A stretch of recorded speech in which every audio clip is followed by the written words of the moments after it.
આજે આપણે વાસેટીના ફૂલ લઈ આવ્યા છીએ અને વાસેટીના ફૂલ ચોમાસામાં ફક્ત થોડા સમય માટે જોવા મળે છે. ગામડામાં ખેતરના શેઢે અને ડુંગર અને જંગલમાં આના વેલા થાય છે અને વ્હાઇટ કલરના ફૂલ આવે છે અને આ ફૂલની સ્વાદિષ્ટ ભાજી બને છે અને ભજીયા પણ બને છે. તો આજે આપણે સ્વાદિષ્ટ ભજીયા બનાવવાના છે. તો અહીંયા રસોડામાં ભજીયા બને છે.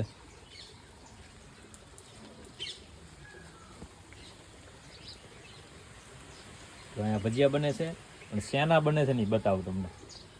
જો આ છે વાસેટીના ફૂલ અને વાસેટીના ફૂલના ભજીયા બને છે. જો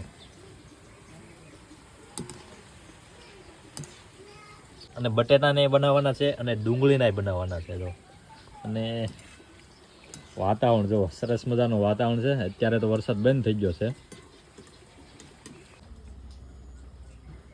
બધા ભજીયા ખાવા માંડ્યા છે. જો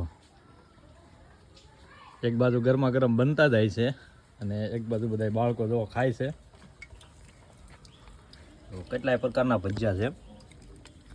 વાસેટીના ભજીયા છે, ડુંગળીના ભજીયા છે, બટેટાના છે અને આ બાજુ ભજીયા તળાય છે.